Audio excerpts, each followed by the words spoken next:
พิธีจัดขึ้นในวันที่ 3 ตุลา2025โดยการเข้าร่วมของอาจารย์บุญเนืองจันทองทิพย์ประธานโรงเรียนสายฝนอาจารย์บุญทวีจันทองทิพย์ผู้อำนวยการโรงเรียนสายฝนอาจารย์พรหมมีเสยสารที่ปรึกษาโรงเรียนสายฝนมีห้องผู้อำนวยการบรรดาพนักงานครูอาจารย์นักเรียนและแขกถึกเชิญเข้าร่วมอย่างเป็นขบวนการฝึกฟื้นอาจารย์พรหมมีเสยสารได้ขึ้นผ่านประวัติความเป็นมาวันครู7 ตุลา 1994 ซึ่งมวลมนุษย์ได้ดำเนินการพัฒนาตนเองให้มีความก้าวหน้าไปอย่างบ่หยุดยัง้งอันได้เฮ็ดให้สังคมมนุษย์ได้มีการเปลี่ยนแปลงจากระบบนี้ไปสู่ระบบสังคมอื่นในขบวนวิวัฒน์พัฒนาการดังกล่าวครูได้มีบทบาทประกอบส่วนอันสำคัญที่บ่มีภัยและสั้นคนใดจะปฏิเสธได้คำว่าครูแม่นคำเว้าที่สืบทอดกันมาหลายเส้นคนมาแล้วครูหมายถึงคนที่มีความรู้และประสบการณ์ซึ่งเป็นผู้สามารถไปถ่ายทอดความรู้และประสบการณ์นั้นไปสู่ผู้อื่นๆรูปการถ่ายทอดความรู้จากผู้รู้ไปสู่ผู้บ่รู้เอิ้นว่าการสอนและการเรียนโดยสบายดีข้าพเจ้าอาจารย์บุญทวีจันทองทิพย์เป็นผู้อำนวยการโรงเรียนสายฝนมื้อนี้ก็รู้สึกดีใจหลายที่ได้นำพาครูอาจารย์และน้องนักเรียนจัดพิธีเฉลิมฉลองวันครูแห่งชาติครบรอบ31 ปีอยู่ที่โรงเรียนของพวกเขาเนาะจุดประสงค์ต้นต่อของพวกเขาก็เพื่อเป็นการส่งเสริมให้นักเรียนได้รู้ถึงบุญคุณของครูเป็นการยกภาระบทบาทของครูให้กับนักเรียนได้เห็น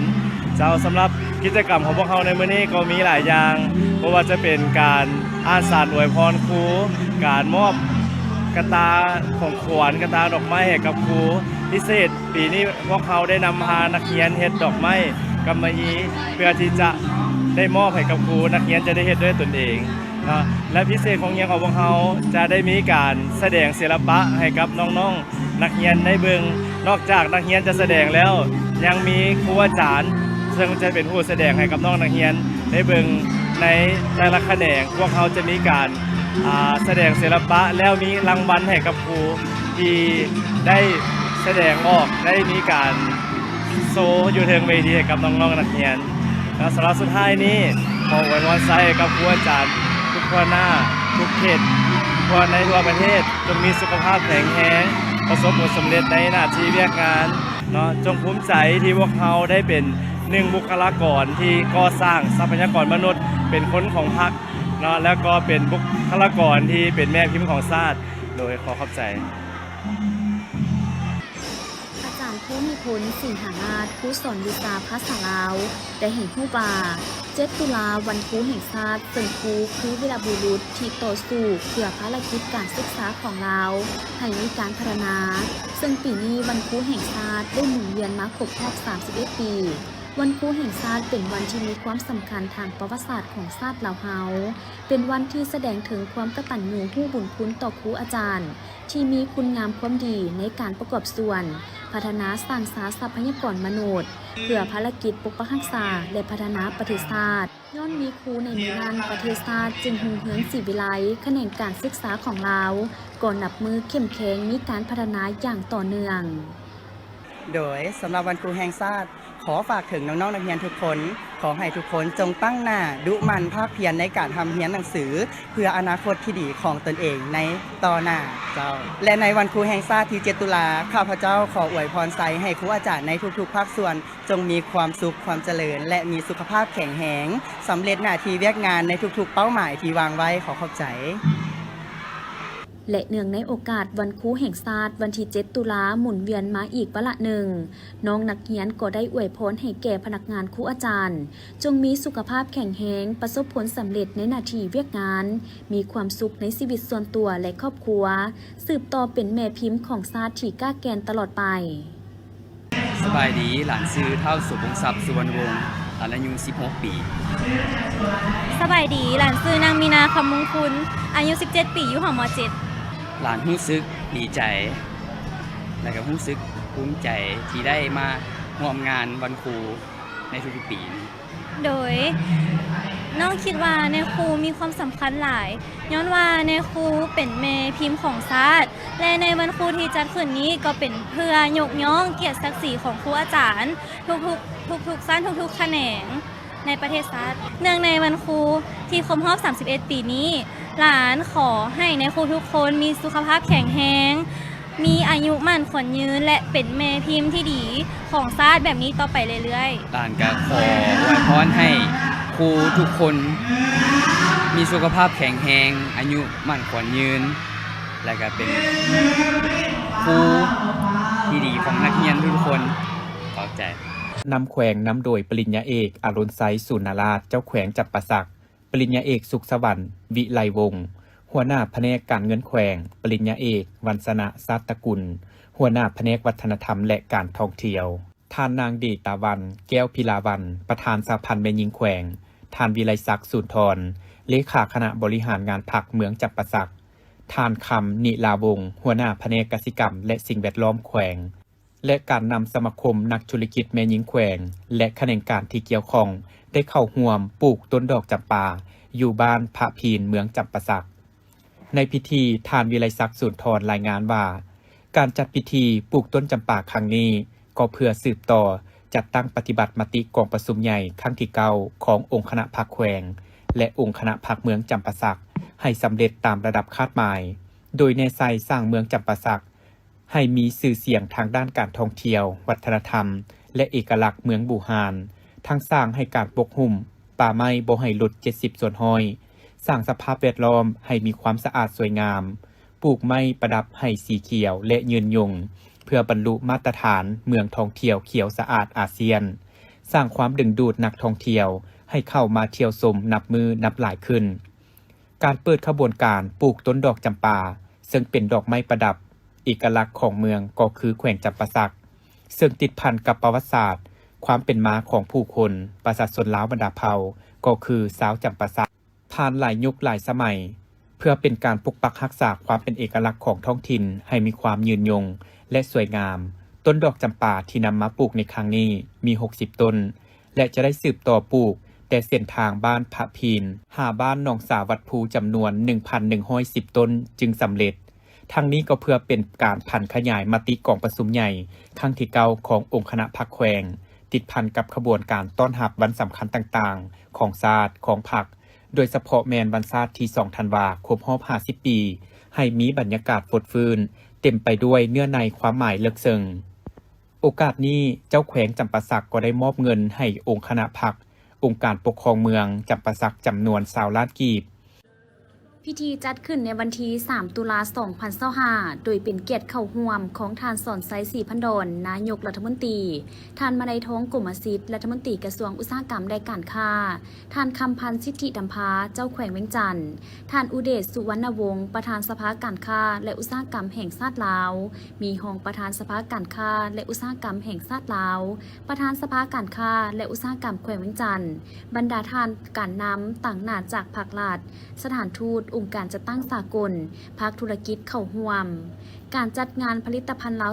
2025 หรือ Made in ลาว 2025 ในครั้งนี้แม้นเพื่อเป็นการสร้างกิจกรรมหนึ่งของภาคธุรกิจประกอบส่วนในการสร้างเวทีเพื่อเป็นการโฆษณาส่งเสริมผลิตภัณฑ์ที่ผลิตในลาวพร้อมทางเอื้ออำนวย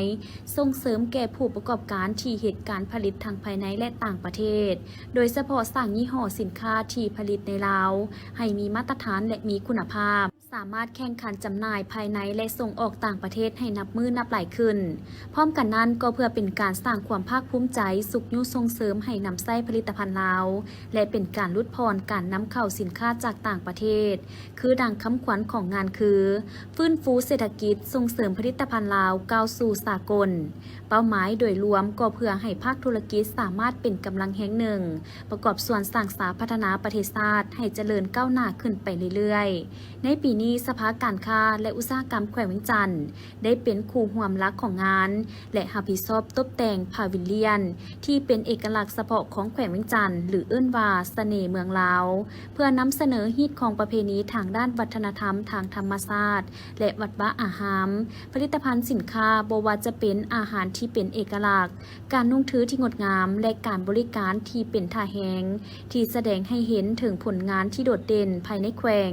โดยเฉพาะแมนสถานที่ ที่อันเป็นเอกลักษณ์เฉพาะที่เอกอ้างของแขวงเวียงจันทน์ก็คือสาธารณรัฐประชาธิปไตยประชาชนลาวถ้ำจังวังเวียงถ้ำภูคำป่าสงวนแห่งชาติภูเขาควายป่าห้วยทางเขื่อนน้ำเงิมนอกนั้นก็ยังมีอีกหลายสถานที่ท่องเที่ยวที่อยู่แขวงเวียงจันทน์ที่สวยงามซึ่งเป็นสถานที่ตั้งดึงดูดนักท่องเที่ยวภายในและต่างประเทศไปเที่ยวชมพร้อมนั้นสภาการค้าและอุตสาหกรรมแห่งชาติลาวก็ได้เสื้อเสริญบรรดาสภาการค้าและอุตสาหกรรมทุกแขวงและกลุ่มสมาคมธุรกิจที่ขึ้นกับสภาการค้าและอุตสาหกรรมแห่งชาติลาวให้ระดมหัวหน่วยธุรกิจผู้ประกอบการตลอดระยะการจัดงาน Made in Laos 2025เป็นเวลา 8 วันลา2025ทานอาจสะพังท้อง4,000 ดอนเจ้าของนครหลวงจันทน์พร้อมด้วยหงเจ้าของและภาคส่วนเกี่ยวข้องได้ลงเคลื่อนไหวติดตามสภาพน้ำท่วมขังอยู่เมืองเศรษฐนีนครหลวงจันทน์ซึ่งมีทานเวียงคำ4 หาโคตรเลขาคณะพรรคเมืองเศรษฐนีพร้อมคณะให้การต้อนรับอยู่ที่ห้องว่าการปกครองเมืองท่านศิลปากรพรหมไซสีประธานคณะกรรมการปกครองเมืองเศรษฐนีได้รายงานให้รู้ว่าสำหรับเมืองเศรษฐนีเป็นเมืองหนึ่งที่ได้รับผลกระทบจากภัยน้ำท่วมจากการเพิ่มขึ้นของระดับน้ำเงิมนับแต่ท้ายเดือนกันยายนเป็นต้นมาซึ่งเฮ็ดให้ประชาชนที่อาศัยอยู่เลียบตามแคมน้ำเงิมและใกล้เคียงได้รับผลกระทบหลายสมควรซึ่งบรรดาบ้านที่ได้รับผลกระทบจากน้ำท่วมเฮือนและเนื้อที่การผลิตมีทั้งหมด14บ้านและ181ครอบครัวคือบ้านทานสว่างโนนแก้วด่านสร้างทางอนนาสาลาห้วยเตยโน้นแสงจันทน์โนนแต้และบ้านอื่นๆซึ่งการแก้ไขเบื้องต้นได้จัดสถานที่พักเซาและอพยพประชาชนที่ได้รับผลกระทบไปอยู่สถานที่ปลอดภัยได้แต่งตั้งคณะกรรมการป้องกันและคุ้มครองภัยพิบัติขันเมืองและบ้านในการติดตามเฝ้าระวังและให้การช่วยเหลือผู้ประสบภัยน้ำท่วมนับแต่วันที่1 ตุลาคม 2025ได้ปิดประตูน้ำอยู่บรรดาสายห้วยต่างๆที่มีน้ำเงิมจะไหลเข้าเฮือนและเนื้อที่ทำการผลิตของประชาชนและในวันที่2 ตุลาได้สุ่มใส่สูบน้ำออกจากสายห้วยเมืองเศรษฐนีของพวกเขาก็เป็นเมืองหนึ่งที่ได้รับผลกระทบจากพายุบัวลอยซึ่งว่าผลกระทบแท้ที่นะครับแท้ๆมันนับแต่วันที่1 เดือน10เป็นต้นมาเนาะถือว่าได้รับผลกระทบหลายสมควรเนาะในนั้นเนาะจำนวนบ้านที่ได้รับผลกระทบตามข้อมูลในเบื้องต้นนั้นมี14บ้านเนาะและรวมใน14บ้านนี้รวมทั้งหมดนี่มี181ครอบครัวเนาะที่ว่าได้รับผลกระทบในนั้นเป็นพื้นที่กสิกรรมเป็น64เฮกตาร์เนาะฉะนั้นมื้อนี้ก็เป็นโอกาสดีทางโดยความเป็นห่วงเป็นใยของการนำนครหลวงเวียงจันทน์ก็ได้มาสมทบกับการนำเมืองพวกเขาได้ลงมาติดตามและสุขยูเนาะประชาชนที่ถูกผลกระทบนั้นเนาะโดยการมอบวัตถุจำนวนหนึ่งเนาะเพื่อเป็นการบรรเทาเบื้องต้นให้แก่ประชาชนที่ถูกผลกระทบส่วนว่าแผนทิศทางแผนการขององค์การปกครองเมืองเศรษฐีของพวกเขาเนาะและจะได้สืบต่ออย่างใกล้ชิดในการติดตามการขึ้นลงของระดับน้ำเงิมเนาะแล้วก็ติดตามการเปิดปิดของประตูน้ำต่างๆซึ่งว่าประตูน้ำที่ไว้ติดพันกันกับการไหลเข้าของน้ำเงิมหันอยู่เมืองเศรษฐนีของพวกเขาก็มี14ปองเนาะ14ปองเนาะแต่เพื่อรับประกันเนาะทางละในการไหลเข้าหันเนาะทางเมืองเศรษฐนีพวกเขาก็ได้มีการติดตามอย่างใกล้ชิดเนาะและก็จะได้สืบต่อเนาะติดตามทรงอยู่ประชาชนที่อยู่ตามเขตแม่น้ำเงิมเนาะและก็ตาม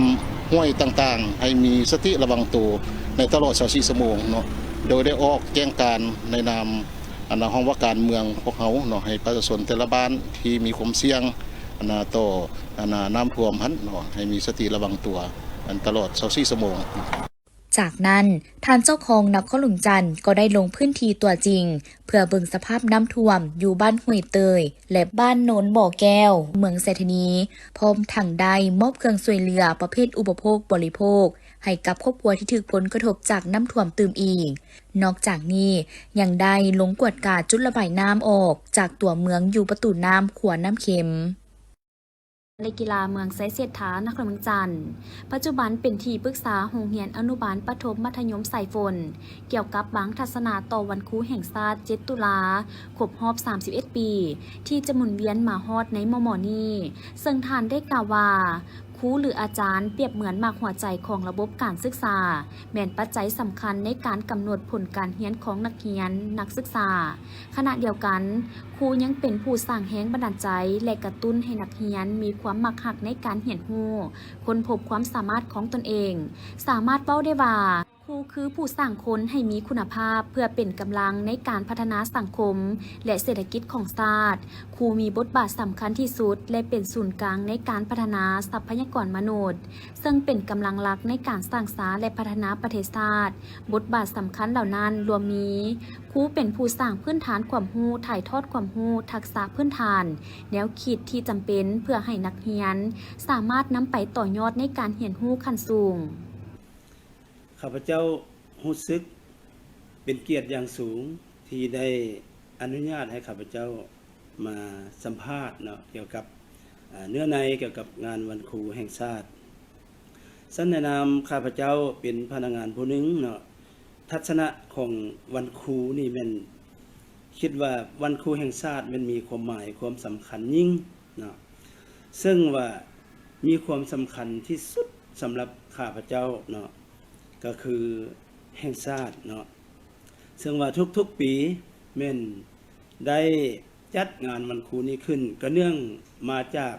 มีประวัติแห่งความเป็นมาของครูอยู่ในศตวรรษที่14เนาะก็คือท่านในครูคำเนาะเพิ่นได้จบการศึกษาในปีคศ1907เนาะได้จบการศึกษาจากการฝึกอบรมเป็นครูแล้วเพิ่นก็ได้เป็นคนทำอิฐที่เป็นครูอยู่ในประเทศลาวเฮาเนาะหลังจากนั้นเพิ่นก็ได้ศึกษาอบรมแนวคิดให้แก่พระสงฆ์เนาะเพิ่นก็ได้สอนอยู่ในโรงเรียนสงฆ์อยู่ในเวียงจันทน์นี้ก็ได้ศึกษาอบรมแนวคิดให้แก่พระสงฆ์ให้ได้มีแนวคิดรักชาติแล้วก็ให้เป็นในครูอีกหลายๆท่านอยู่ในลาวของพวกเขาเนื่องจากวันสำคัญคือนั้นเพิ่นจริงกำหนดเนาะเอาวันครูแห่งชาตินี้แม่นเริ่มเอาวันที่ของในครูคำเพิ่นเข้าเป็นครูเนาะก็คือวันที่7 ตุลาปี1994นี่มันอยู่ลาวเฮาได้กำหนดเอาในนั้นเนาะเนื่องจากที่เพิ่นได้กำหนดเอาวันที่7 ตุลาเป็นวันที่เข้าเป็นครูของในครูคำในปีคศ1907นั้นเนาะฉะนั้นทุกๆปีเนาะบ่ว่าแต่อยู่โรงเรียนแห่งใดอยู่ในชาติลาวของพวกเขาก็แม่นได้จัดพิธีเฉลิมฉลอง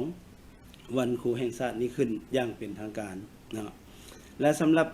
ครูนี้ถือว่ามีบทบาทสูงเนาะสูงเด่นเพราะว่าเป็นผู้ที่ให้เป็นผู้ที่สิทธิสอนลูกหลานทุกๆแขนงการใดก็ตามก็ต้องได้มาผ่านสายขาจากครูอาจารย์เป็นผู้อบรมสั่งสอนบ่ว่าสิเป็นทหารบ่ว่าสิเป็นตำรวจก็ต้องได้ผ่านการเรียนรู้จากครูทางนั้นหมดเนาะฉะนั้นเห็นว่ามีบทบาทสูงที่สุดสำหรับข้าพเจ้าคิดเนาะแต่ท่านอื่นๆก็สิคิดคือกันแม่นมีบทบาทหลายฉะนั้นข้าพเจ้าอยากเรียกร้องมายังลูกหลานนักเรียนทั่วปวงชนลาวทั้งชาตินี้ให้รู้จักกตัญญูกตเวทีให้รู้จักบุญคุณของครูอาจารย์เนาะบ่ว่าจะเป็นอยู่แขวงใดก็ตามเนาะว่ารวมทั่วประเทศเนาะว่าเฉพาะก็คือนครหลวงเวียงจันทน์ก็คือโรงเรียนสายฝนอยากให้ครูลูกหลานนักเรียนนี้นำเอาความรู้ที่ครูอาจารย์นั้นสิทธิสอนเพื่อเอาไปปฏิบัติตนเองให้มันเกิดดอกออกผลเป็นคนดีอยู่ในสังคมเป็นลูกศิษย์ที่ดีของครูอาจารย์เป็นพลเมืองดีของชาติเนาะเป็นนอแหน่งที่ดีของประเทศชาติแล้วมาสร้างสาพัฒนาประเทศชาติให้เจริญก้าวหน้าถาวรเนาะณโอกาสสุดท้ายนี้ข้าพเจ้าเองขอแสดงความขอบอกขอบใจนำการนำทั่วประเทศว่ารวมเฉพาะก็คือการนำศึกษาที่ได้อบรมสั่งสอนบ่ว่าสิเป็นหลายๆท่านโดยเฉพาะเป็นข้าพเจ้าเองเนาะจนว่า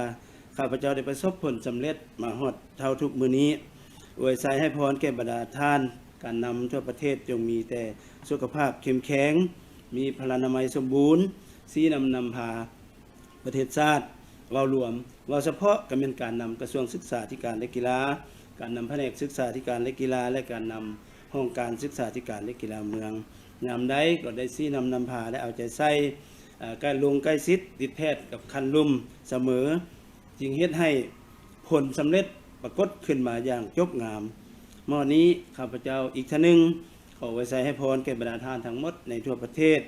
จงมีแต่สุขภาพเข้มแข็งมีพลานามัยสมบูรณ์มีความสุขในชีวิตส่วนตัวและครอบครัวขอขอบใจ ท่านยังให้ฮู้ตื่มว่าดังนั้นเพื่อให้การเรียนการสอนมีประสิทธิภาพสูงสุดครูต้องบ่หยุดนิ่งในการพัฒนาและปรับปรุงตนเองให้ทันกับสภาพการเปลี่ยนแปลงสิ่งที่ครูควรพัฒนาและปรับปรุงตนเองก็มีหลายด้านเป็นต้นแมน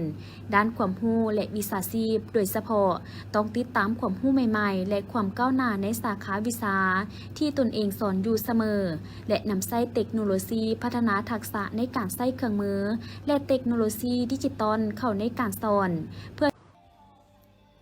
เนื่องในโอกาสวันครูแห่งชาติลาวที่ได้หมุนเวียนมาบรรจบครบรอบอีก1วาระ7ตุลา1994หา7ตุลา2025ครบรอบ31ปีพรรคและรัฐบาลลาวเฮาเวลาใดก็ให้ความสำคัญและเอาใจใส่ต่อเวียกงานศึกษาครูและถือเอาครูสอนเป็นกกในการยกสูงคุณภาพของการศึกษาก็คือการพัฒนาทรัพยากรมนุษย์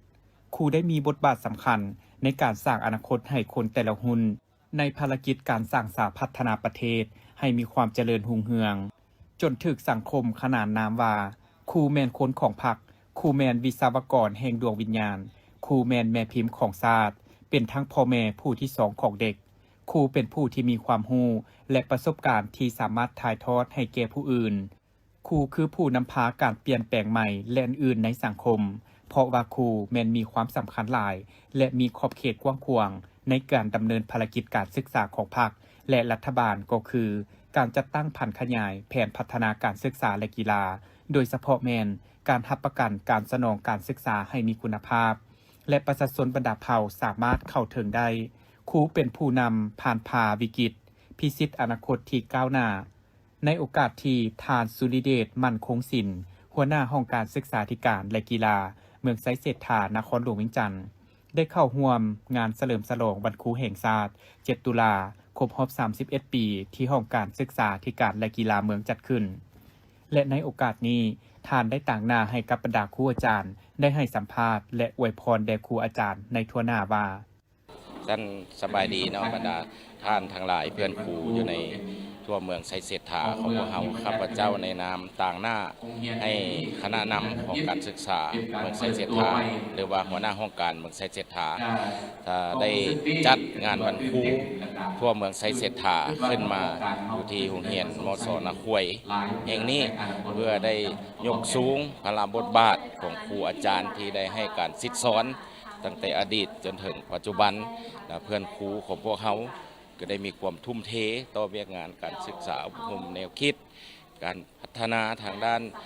วิชาการศิษย์สอนให้ไปตาม5หลักมูลของการศึกษาไปตาม3ลักษณะของศาสตร์เนาะเส้นมือนี้ถือว่าเป็นมือที่สำคัญพวกเราได้จัดอวยพรครูอยู่ในทั่วเมืองไซเศรษฐาบอกว่าภาครัฐหรือเอกชนและกับบรรดาผู้บริหารการศึกษาในทั่วเมืองของพวกเราก็ได้เข้ามาร่วมคือในมื้อนี้เนาะเพื่อเอกอ้างทะนุใจเป็นการยกสูงให้ควรกำลังใจแก่ครูอาจารย์ผู้ใดศิษย์สอนเพื่อจะได้ผ่านผ้าพอยุ่งยากพอสะดวกนานาประการที่พวกเรากำลังประเสริญอยู่โดยเฉพาะกับแม่นครูสอนที่บ่เพียงพออยู่ในชั้นเรียนขั้นประถมเนาะซึ่งอันนี้ก็เป็นปัจจัยหนึ่งที่เราต้องได้สุ่มไส้นำกันให้จัดงานนี้ขึ้นมาก็เพื่อให้ควรกำลังใจซึ่งกันและกันเนาะให้มีกำลังใจต่อสู้ผ่านผ้าให้ได้รับผลดีเนาะสร้างคุณภาพการศึกษาอยู่ในเมืองไซเศรษฐาของพวกเราให้มีคนเด่นเนาะได้สามารถสอบเสียงนักเรียนเก่งขั้นเมืองขั้นนครหลวงระดับชาติเนาะให้ติดซึ่งว่าในศกพันมาในเมืองไซเศรษฐาของพวกเราก็สามารถญาติมาได้เนาะ รางวัลโดยเฉพาะกับแม่นภาคเอกชนเนาะที่ได้มีความพ้นเด่นโดยเฉพาะกับแม่นอยู่เฮียนปรารถนานั้นท่านในมื้อนี้เนาะข้าพเจ้าในขอฝากความยืยามทำข้าวไปยังเพื่อนครูที่บ่ได้เข้าร่วมในพิธีในมื้อนี้อยู่ในทั่วเมืองไซเจตาหรือว่าอยู่ในทั่วประเทศก็ตามเนาะที่ได้รับชมรับฟังขออวยพรไซได้พวกท่านในการนำผักลัดขั้นสูงจงมีสุขภาพเข้มแข็งแข็งแรงให้การสู้ช่วยเหลือเรียกงานการศึกษาของพวกเขาให้มีการพัฒนาขึ้นหน้าไปเรื่อยๆ7 ตุลาวันครูมั่นยืนจะขอบใจ นอกนี้ก็ยังมีน้องนักเรียนมศนาควยที่อวยพรแด่ครูอาจารย์ ผู้ที่เป็นแม่พิมพ์ของชาติเป็นพ่อแม่ผู้ที่สองของเด็กว่า คือถ้าความประเสริฐในวันนี้มาจากโรงเรียนมศนาควายซึ่งตอนนี้ปี 2025 ครบรอบในเนื่องโอกาส 31 ปีของวันครูแห่งชาติหลานซับซึ้งดีใจหลายที่ได้เข้ามาเรียนตั้งแต่อนุบาลจนถึงมัธยมปลายของเรียนมศนาควายที่หลานรู้สึกดีใจหลายที่ได้มาเป็นนักเรียนและเป็นลูกศิษย์ของครูอาจารย์ทุกๆคนเลยขอขอบใจ โดยหลานซื้อนางบิวตี้บรรณราชเรียนอยู่ห้อง5/1มาจากโรงเรียนมศนาควยมื้อนี้เป็นวันครูแห่งชาติครบรอบ31 ปีหลานรู้สึกดีใจหลายที่ได้ทำเรียนที่ได้ครูอาจารย์สิสอนมาตั้งแต่ประถมจนถึงมัธยมตอนต้นท้ายนี้หลานขออวยพรทุกท่านจงมีสุขภาพแข็งแรงขอบใจที่สิสอนจนฮอดมัธยมตอนปลายขอบใจสบายดีหลานซื้อที่ประสอนวันนี้จันปีนี้เรียนอยู่ชั้นม.5 เนื่องในมื้อนี้เป็นวันครูวันที่ 7 แห่งชาติครบรอบ 31 ปีหลานก็ขออวยพรไซให้ครูอาจารย์ทุกคนมีสุขภาพแข็งแรงมีความสุขหลายๆอยู่ศิษย์สอนนักเรียนทุกคนไปโดนๆเด้อพวกหลานดีใจหลายที่ได้มีอาจารย์ศิษย์สอน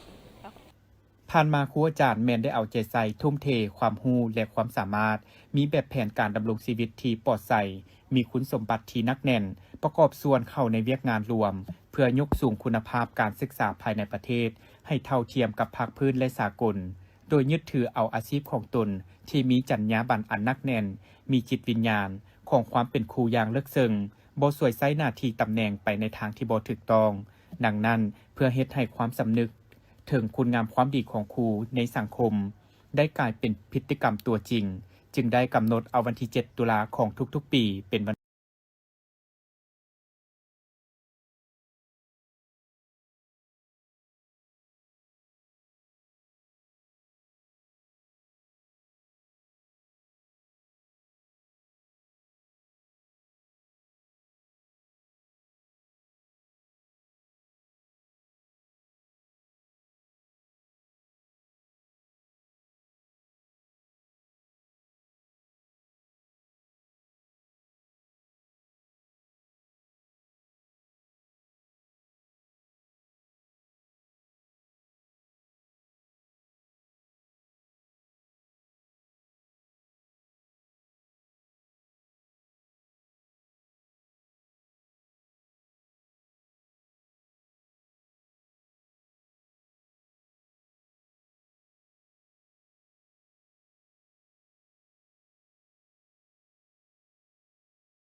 ในปี 2024 บริษัทจำปาหอมการค้าขาออกขาเข้า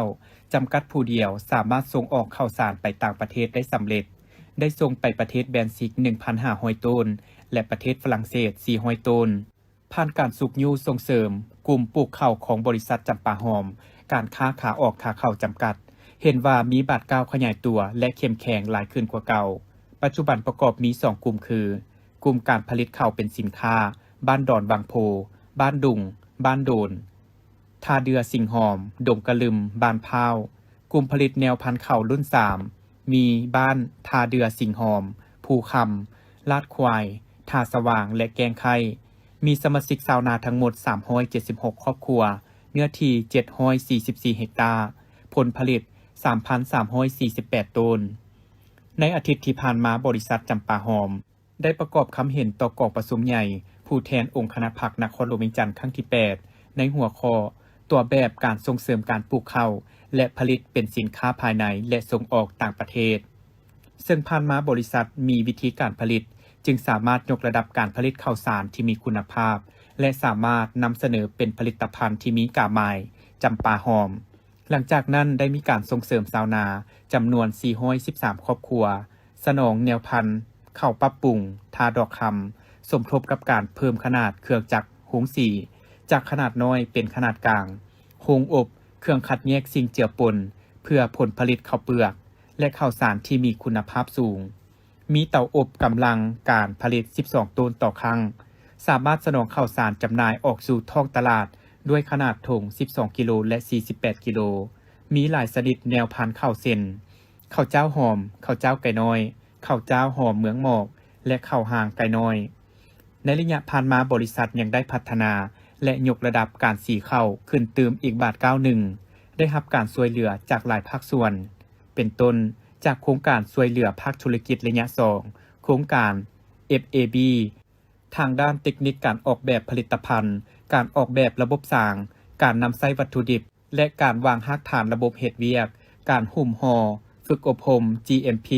และการวางแผนซึ่งได้รับทุน SME จำนวน 2 ครั้งท่านบวกคงน้ำมาวงรัฐมนตรีหัวหน้าห้องว่าการสำนักงานนายกรัฐมนตรีพร้อมด้วยท่านนางแก้วจันทวิสัยห้องรัฐมนตรีกระทรวงแรงงานและสวัสดิการสังคม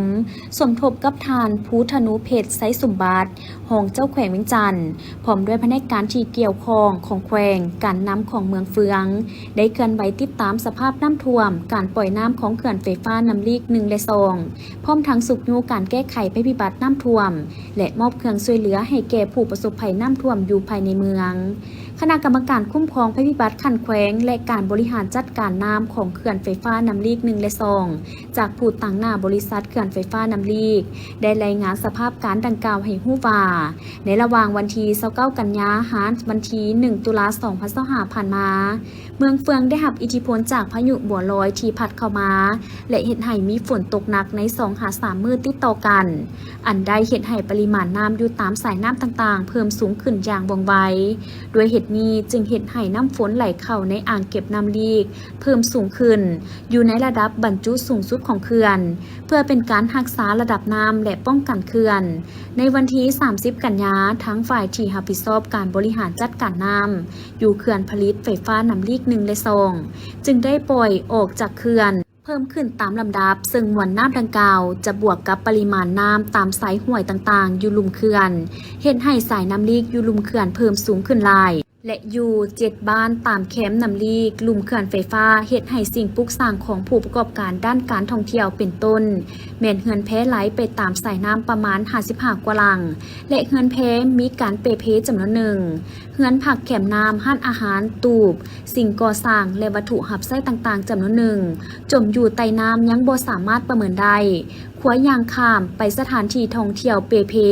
และเสียหาย2จุดพื้นที่ผลิตข้าวนาปีหัวส่วนของประชาชนอยู่เรียบตามแคมป์น้ำลีก7บ้านแม่นได้รับผลเสียหายหลายสมควร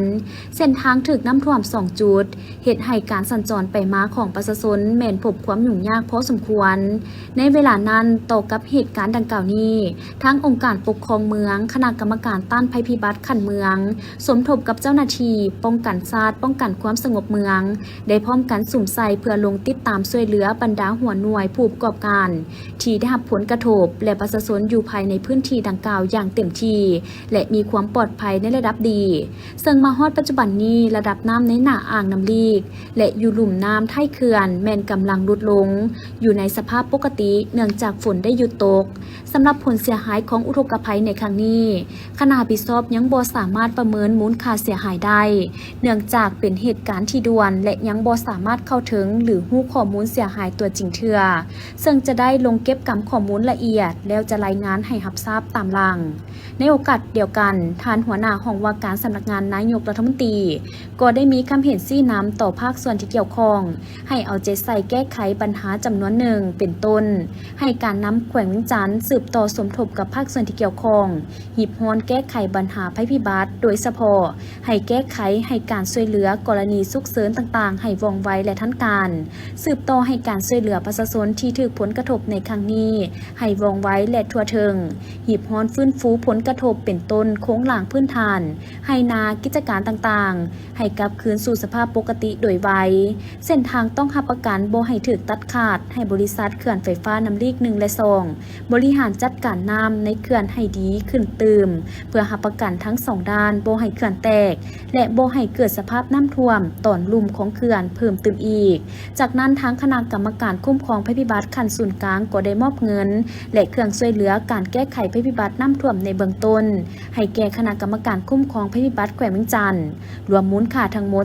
354ล้านกีบ